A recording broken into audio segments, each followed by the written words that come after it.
Dia ini kalau ibarat main film ya aktor utamanya. Maka semua orang yang sholat jamaah harusnya dia mengilmui tentang ini. Apa ini maksudnya aktor utama dalam sholat berjamaah? Yang dia kalau dalam negara ya presidennya. Jadi negara nggak ada presidennya gimana kira-kira? Kalau presidennya kacau, negaranya kacau. ya kacau juga. Nah inilah analogi sholat kita yang berjamaah itu ditentukan oleh pemimpin dalam sholat berjamaah. Nah yang kita namakan bukan presiden, bukan ketua, bukan apalagi, tapi di dalam sholat berjamaah disebut imam. Beda sama istilah dalam ilmu lain yang kita sering menyebut Imam Syafi'i, Imam Maliki, Imam Hanafi, Imam Ahmad. Ini ilmu-ilmu yang beda. Yang disebut dengan imam sebagaimana kita tahu. Sementara imam-imam yang tadi saya sebut itu dalam ilmu lain. Jadi kadang-kadang penyebutannya sama tapi maksudnya beda. Yang disebut Imam Syafi'i itu karena dia diikuti pendapatnya, makanya disebut dengan Imam Asy-Syafi'i. Bukan dia sedang dalam memimpin sholat berjamaah, bukan. Kalau tadi imam sholat subuh, nah itu maksud kita yang kita ingin bahas. Jadi imam yang dalam istilah sholat, yang artinya al-qasdu, tujuan atau pusaran. Ada yang menyebut dalam bahasa al-imam itu yang makna lainnya at-taqaddum, bermakna maju ke depan. Tapi dalam istilah usul fikih atau usul fikih yang disebut oleh pengarang atau Hawiyah menyebut al-muntabak fi sholatihi, yang diikuti sholatnya oleh orang lain, kulliha, seluruh sholatnya, au juz'in minha, atau bagian tertentu dari sholatnya. Itulah maksudnya. Orang ikut itu idealnya semua sholat imam harus diikuti. Tapi seandainya tidak semuanya pun juga dia disebut imam. Au juz'in minha, sebagian sholat itu sudah dinamakan berimam, atau yang mengikuti disebut dengan bermakmum, atau kegiatan sholatnya disebut dengan sholatul jamaah. Nah, yang paling penting daripada pembahasan imam itu adalah syaratnya, kemudian tugasnya apa saja. Nah, ini harus diilmui. Semua kita ini punya kepentingan untuk menjadi imam, maka dia harus tahu apa saja syaratnya, kemudian tugasnya apa saja.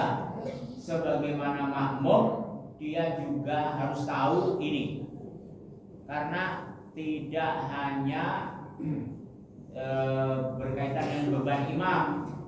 Karena makmum jangan-jangan nanti imamnya tidak sesuai dengan tugasnya, makmumnya nggak tahu, ya sama-sama ini makmum sama imam sama-sama kesasar, ini nggak benar. Jadi imam itu hanya sekedar dia disepakati, ditunjuk untuk memimpin saja, sementara makmum juga harus tahu dia ini benar atau enggak, sesuai dengan kapasitasnya atau tidak. Makanya seorang yang berjamaah ini harus berilmu seluruhnya idealnya. Jadi seandainya imamnya nanti berhalangan, makmumnya tidak kelabakan.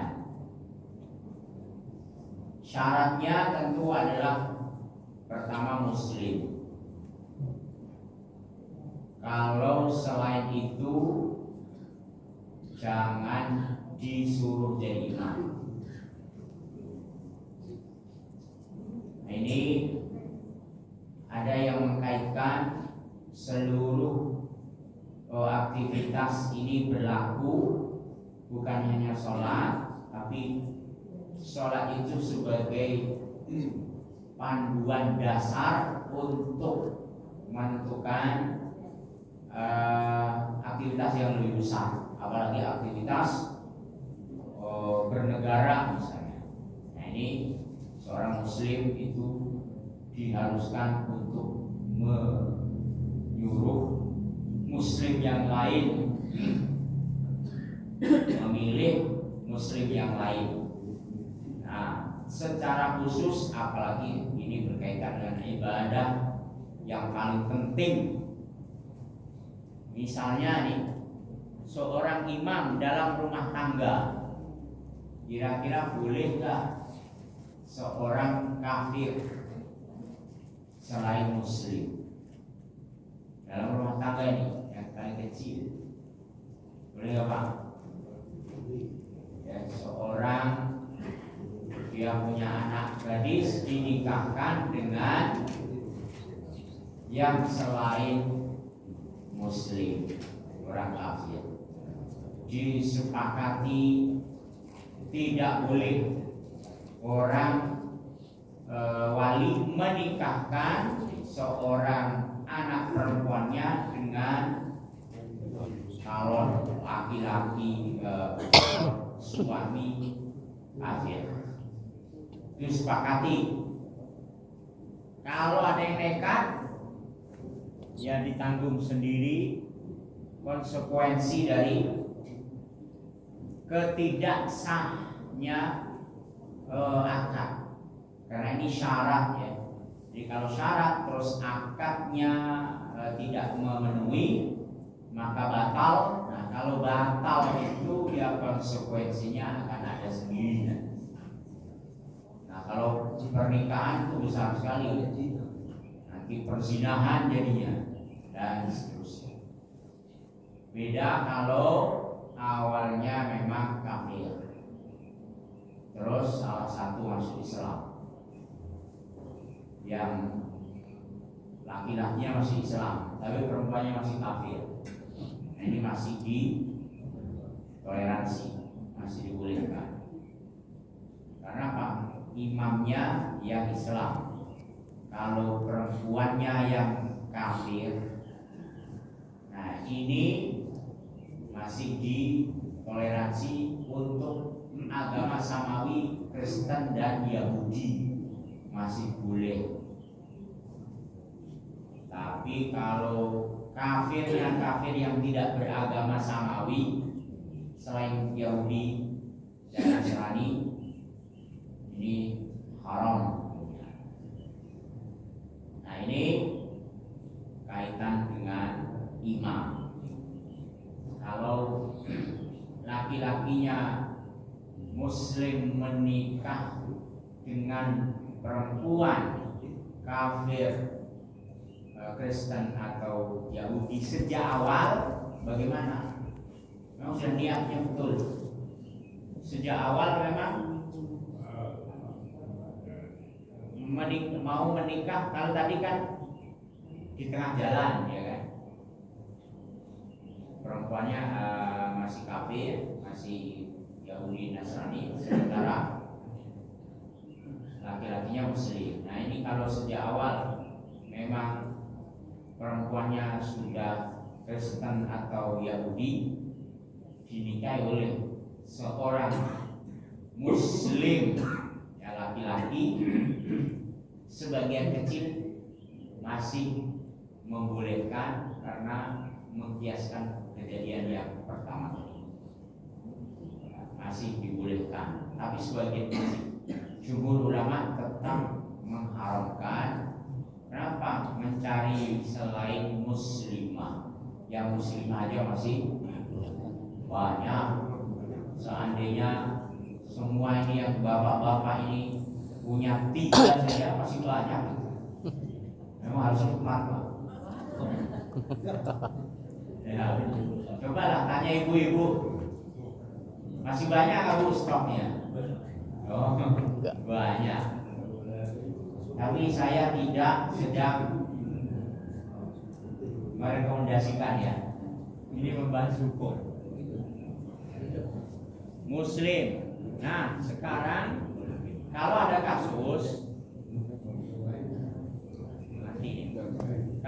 kasus, sedang sholat, rupanya nggak tahu imamnya ini ternyata terbongkar identitas dia seorang kafir. Apa yang terjadi dengan sholat ini kira-kira hukumnya?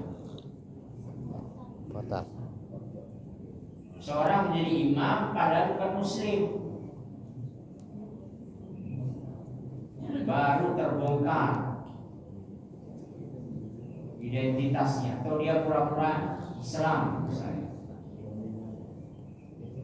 Nah, ini dibahas oleh para ulama bahwa yang demikian itu mazhab Hanafi dan Hambali menyebut makmum yang tadi sholat bersama imam kafir yang tidak ketahuan atau baru ketahuan setelah sholat tidak perlu mengulang makmumnya. Sementara di mazhab Maliki dan Syafi'i berkewajiban untuk mengulangi sholatnya.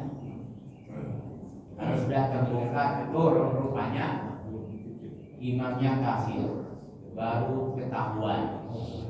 Di mazhab Syafi'i ini harus mengulang, Pak. Sebagaimana ini dikiaskan kalau orang sudah sholat ternyata baru terbongkar dia belum wudu. Nah, syaratnya kurang nih.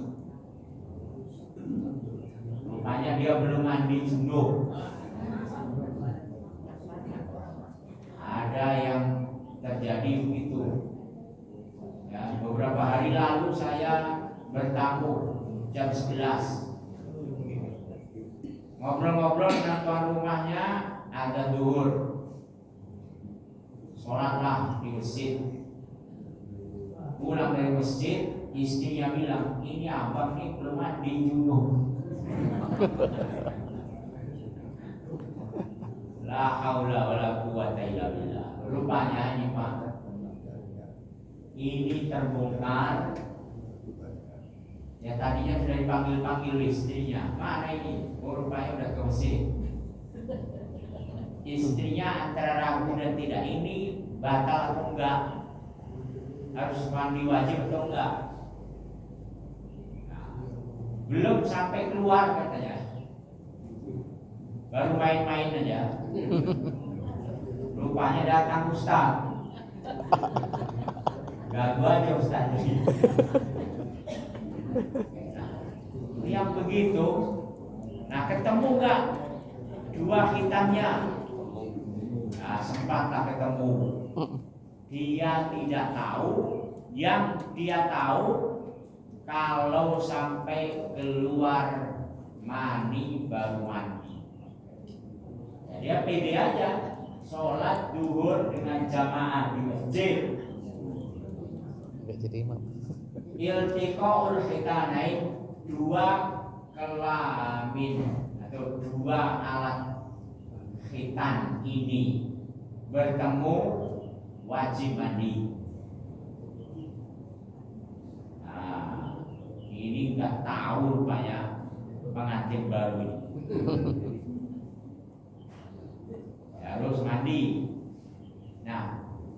Dia ulang lagi sholatnya sebagaimana ini ya, sholat jamaah. Rupanya imamnya tidak memenuhi syarat, yang ulang. Yang kedua, berakal, akalnya sehat. Jangan ada makmum imam yang ternyata gila. Ada mungkin orang ini kan tidak bisa dilihat gila atau tidak gila. Ini agak susah dibedakan.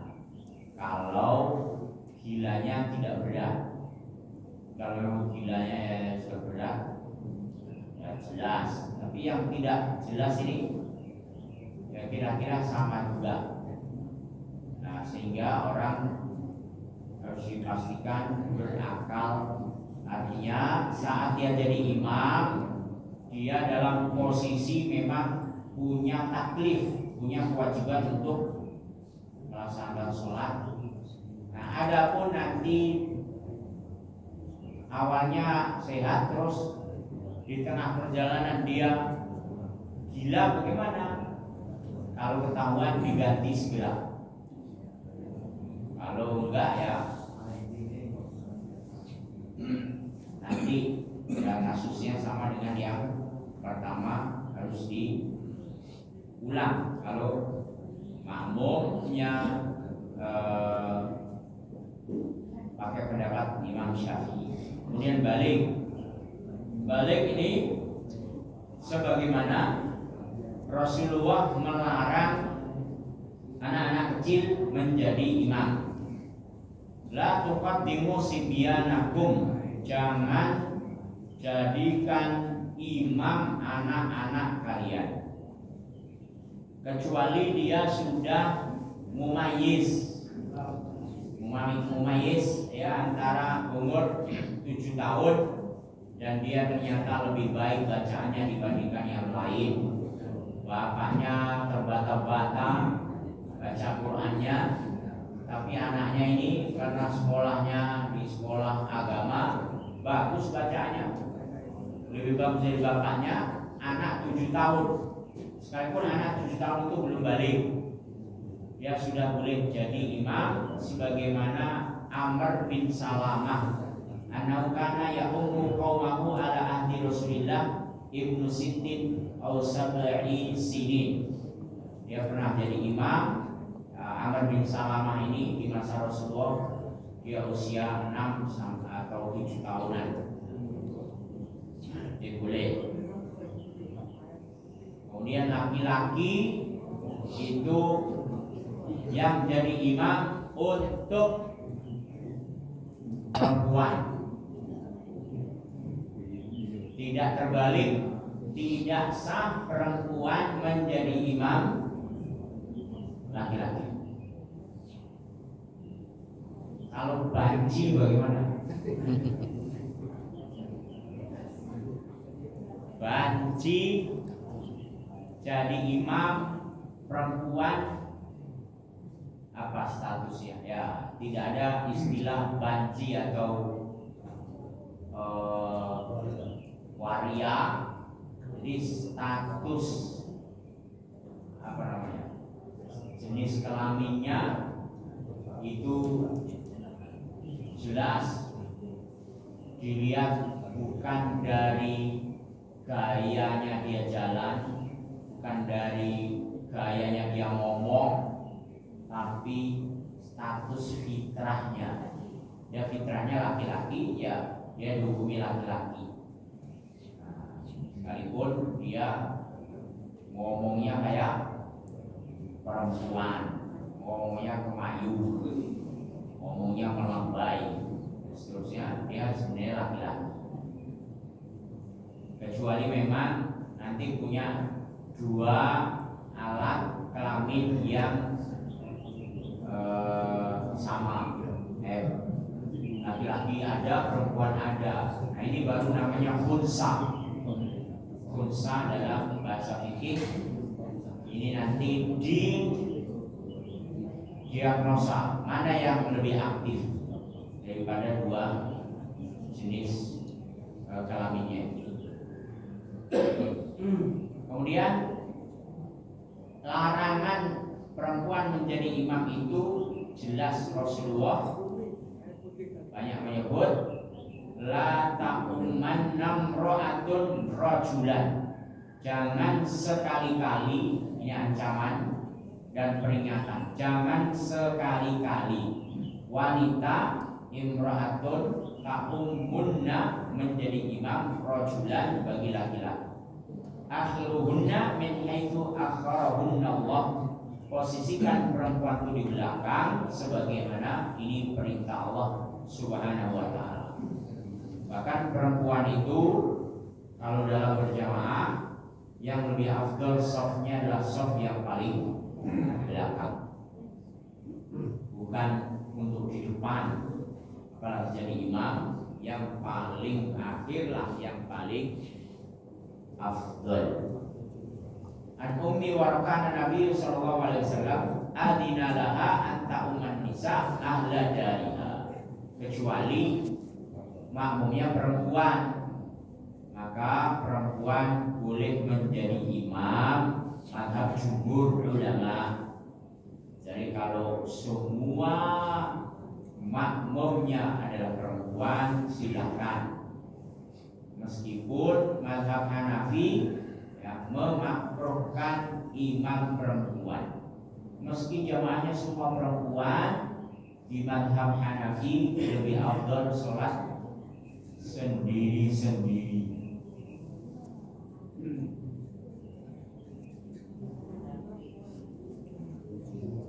Ya, ini kalau imam bermakmum, sebagaimana misalnya dia adzan, ini makruh dalam mazhab Hanafi sekalipun semuanya perempuan.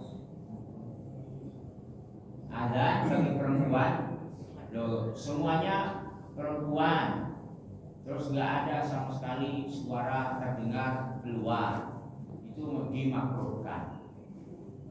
Termasuk iqamah dimakruhkan dalam mazhab Hanafi. Juga menjadi imam bahkan perempuan semuanya dalam mazhab ini. Nah, ini menyelisih jumhur ulama.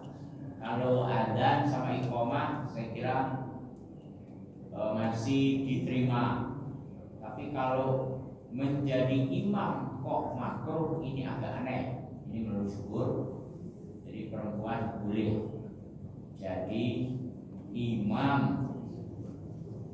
sesama perempuan. Kemudian syarat yang lain, mampu membaca Quran, karena tugas utamanya imam itu ya membaca Quran bagi makmum. Maka idealnya yang paling menjadi atau berhak menjadi imam adalah yang paling bagus bacaan Qurannya dibandingkan dengan yang lain. Kemudian syarat yang lain, tidak berpenyakit. Maksudnya karena sakit ini nanti ada konsekuensi yang mempengaruhi bolehnya sholat sambil duduk. Orang sakit boleh tidak melaksanakan rukun sholat sebagaimana orang sehat, semampunya. Nggak bisa berdiri duduk, nggak bisa sujud dia berdiri, bisa berdiri tapi nggak bisa sujud. Nah ini kan nanti akan berkonsekuensi. Sementara kalau dia jadi imam, padahal makmumnya sehat, sedangkan kaidahnya itu imam harus diikuti. Nah kalau imam sujudnya tidak sempurna, apakah makmumnya boleh mengikuti imam yang tidak sempurna sujudnya? Misalnya sholatnya sambil duduk, padahal berdiri bagi sholat fardu itu rukun. Terus rukunnya dia nggak penuhi, bagaimana makmumnya? Harus ikut imam atau makmumnya tetap berdiri?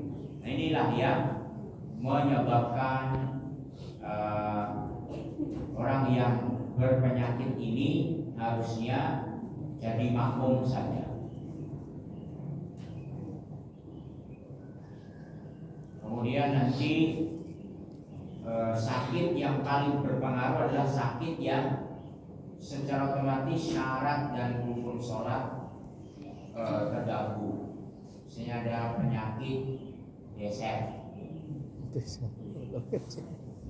Mungkin geser itu wajib sholat gak orang? Dan baru semenit keluar netes, baru semenit keluar najis, baru semenit. Padahal sholat tuh butuh beberapa menit. Dia gimana? Apa wajib sholat atau enggak? Kan wajib tetap. Terus gimana cara dia sholat?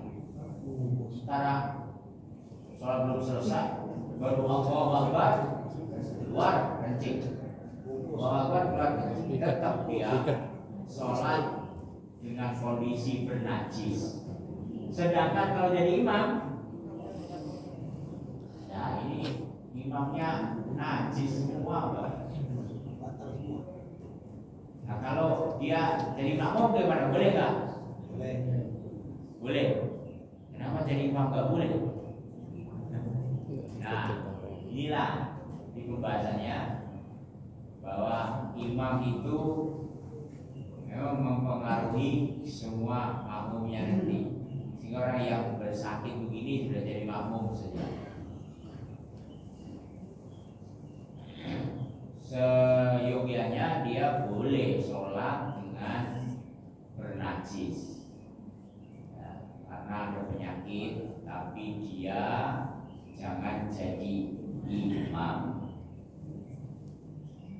Kemudian syarat yang lain, mampu mengerjakan semua rukun sholat, jangan sampai tidak.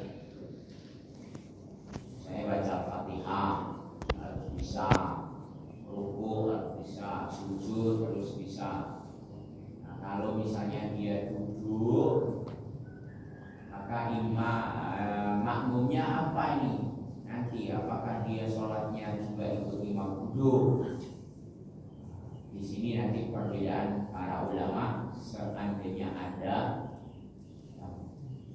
Memang ini imamnya nggak tergantikan, imam nggak tergantikan, alim betul. Sementara makmumnya ya, seadanya, makmum kampung ini, ya baca Fatihahnya nggak bisa.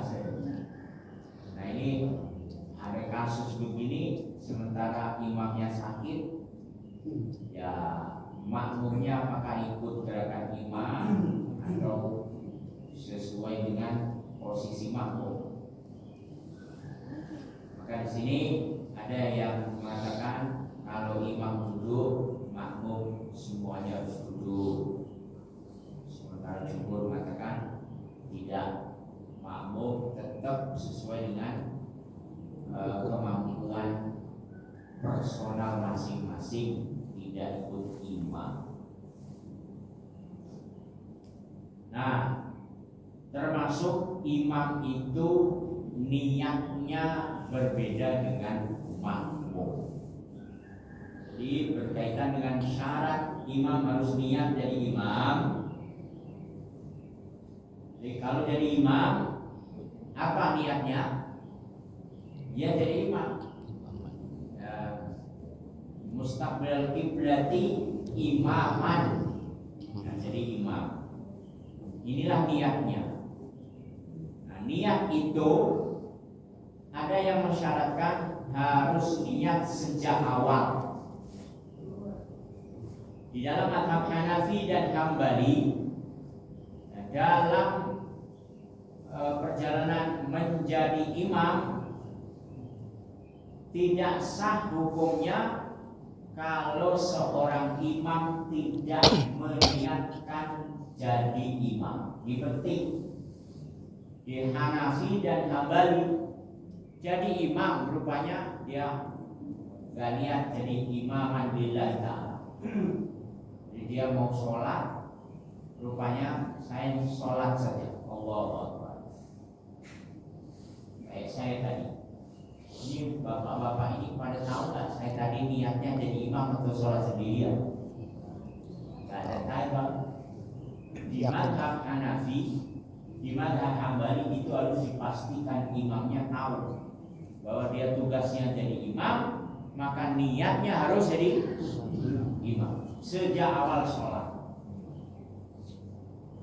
Nah ini karena kita ini bukan bermazhab Hanafi dan Hambali, maka nggak jadi soal mau imamnya niat berimam atau imamnya niat makmum, terserahlah imam dia. Yang penting dia duduk berdiri di mihrab, berarti dia sudah menanggung konsekuensinya sendiri. Itu. Namun dalam mazhab Imam Ahmad, buat imam masjid yang memang sudah diketahui tugasnya secara rutin mengimami sholat, dia boleh saja memulai sholat tidak sejak awal niat. Tidak sejak awal niat itu sudah boleh. Kemudian ada orang menyusul di belakang, nggak apa-apa. Itu kalau memang tugasnya hari-hari itu. Biasanya untuk sholat masjid yang memang ada imam khusus. Masjid tidak punya imam khusus ya? Ada. Nah, terus boleh. Kalau beliau memang, oh dia sholat sendirian, sudah kita jadikan imam otomatis. Dia nggak usah perlu niat sejak awal. Nah ini konsekuensinya apa? Nanti misalnya di mazhab Syafi'i itu tidak disyaratkan imam niat sejak awal. Makanya kalau ada orang yang memang awalnya niat tidak jadi imam, tiba-tiba ada orang rempuk dari belakangnya, tepok, sah nggak sholatnya? Sah. Di Hanafi itu nggak boleh. Di Hanafi tidak boleh, karena ini orang tidak ada niat sejak awal sholat.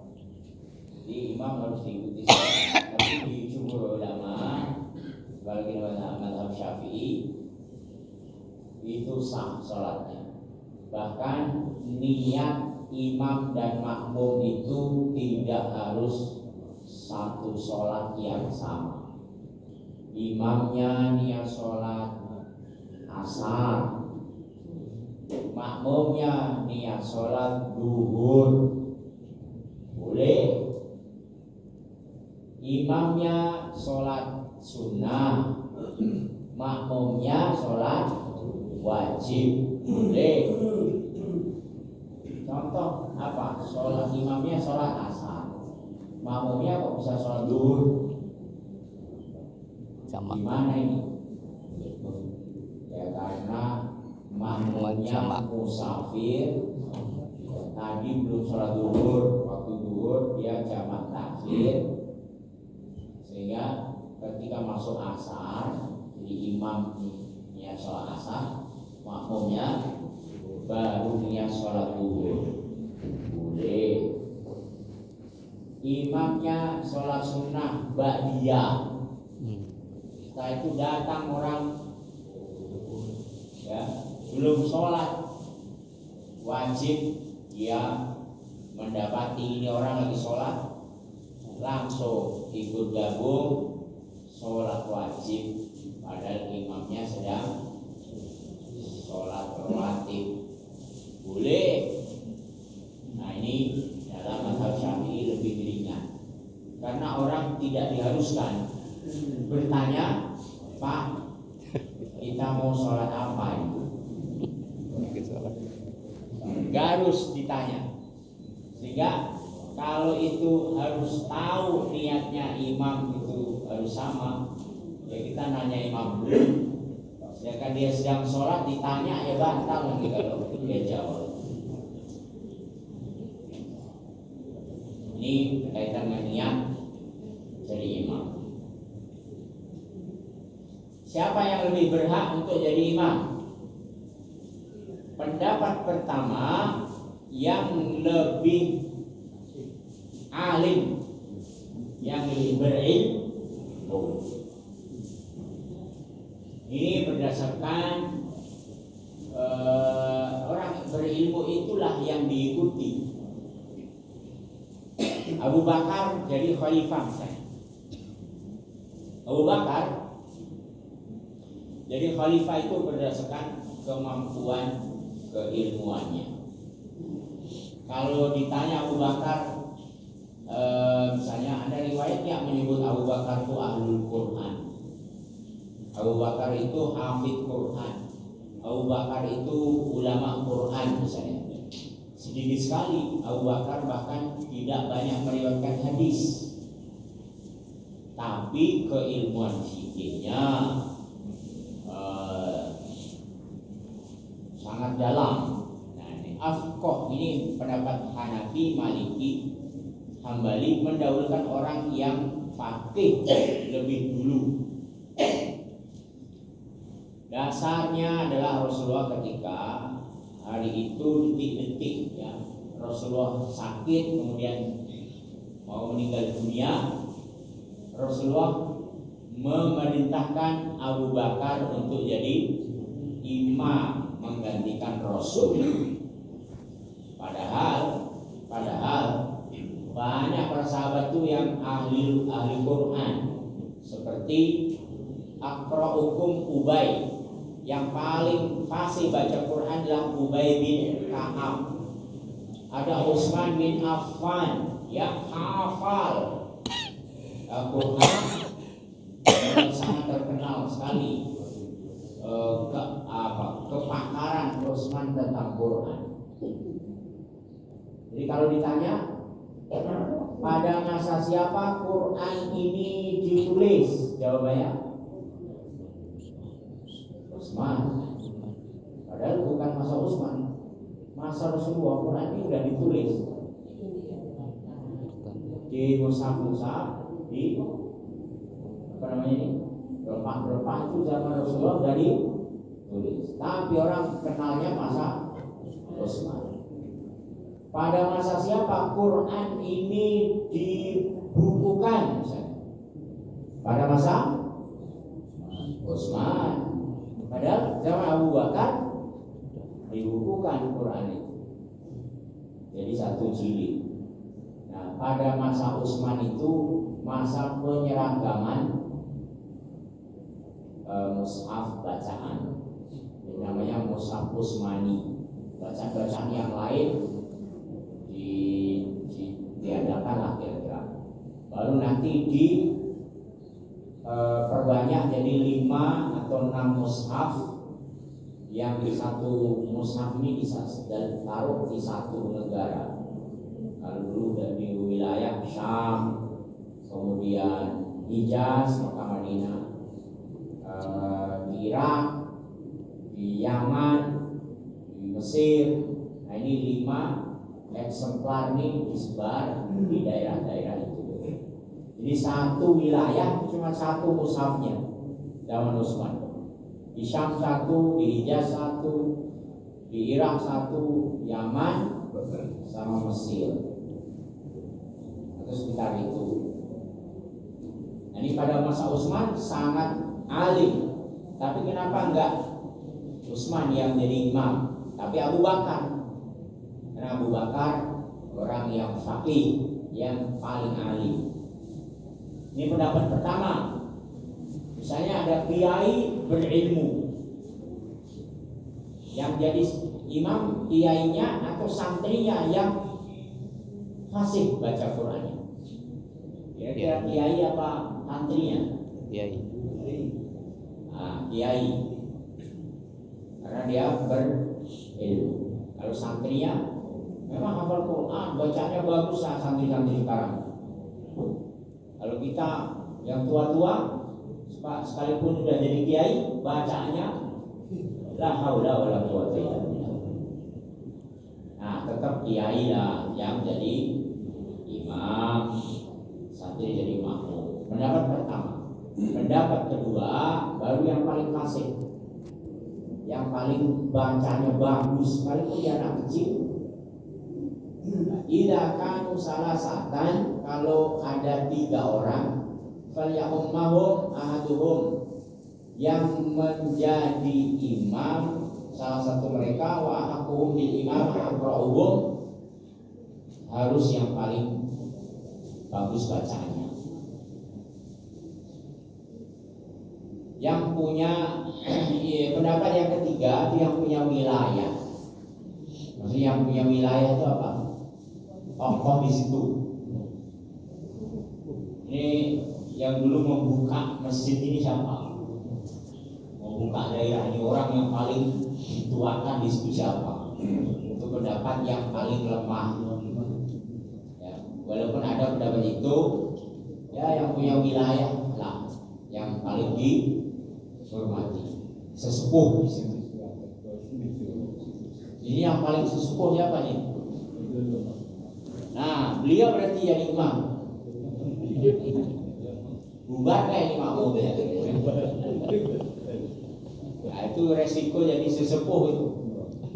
Makanya di masjid-masjid tertentu, terutama di kampung itu, pokoknya bacaannya sudah protol kemana, tetap dia tidak tergantikan jadi imam.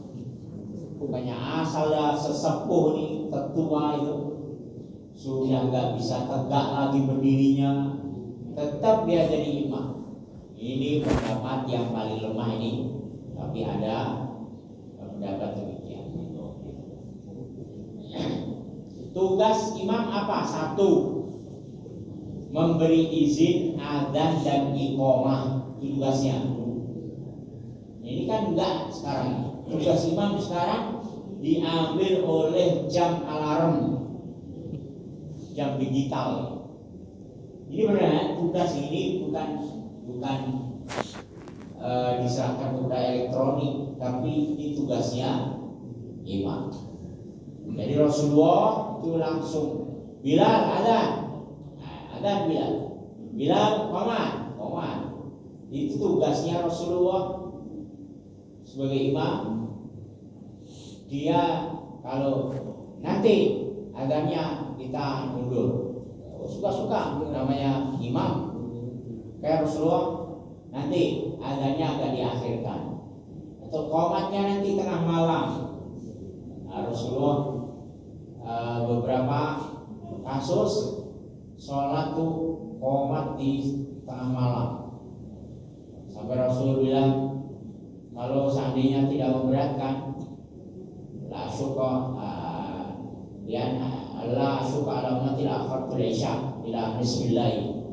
Saya akhirkan kalau seandainya tidak memberatkan. Ini langsung iqamah. Rasulullah kalau beliau belum keluar dari rumahnya, ya tunggu. Itu muadzin harus paham. Berarti kita nunggu. Baru Rasulullah keluar dari rumahnya, sudah siap sholat, baru di iqamai oleh Bilal. Ini tugas. Yang kedua, memeriksa kerapatan dan kelurusan barisan. Itadilu fi sufufikum wa tarasu ka ini arakum min wara'i dhahri. Nabi mengatakan luruskan barisan dan rapatkan, karena aku bisa melihat dari balik punggungku. Ini mukjizat Rasulullah. Sekalipun hadapnya ke barat, dia bisa melihat yang ada di belakang beliau. Inna Nabi kana idza qama ila salat akhadahu bi yaminihi faqala i'tadilu wa sawwu sufufakum. Summa akhadha bi yasarihi faqala i'tadilu wa sawwu sufufakum. Rasulullah memberi arah ke kanan, ayo luruskan. Terus ke kiri, luruskan. Itu tugas imam. Memberi informasi yang perlu. Hari ini nanti kita mau sujud tilawah. Nah, malam ini kita pakai kunut subuh terus jelas. Yang kira-kira tidak biasa, jangan tiba-tiba sujud tilawah. Kadang-kadang makmum jadi, wah ini apa lagi? Tahu-tahu, apalagi yang di belakang ya ibu-ibu itu nggak lihat apa yang dilakukan oleh yang depan karena hijabnya rapat, ya sudah sujud lama kan. Tiba-tiba rupanya baru sujud tilawah masih berdiri lagi. Apa ya? Sudah rukuk ya. Sudah rukuk lama, rupanya masih pada sujud. Kemudian meringankan sholat. Kalau sholat jamaah diringankan. Ukuran ringan atau berat itu tergantung kebiasaan. Tapi Rasulullah kadang ya kalau sholat panjangnya minta ampun, itu aja katanya ringan.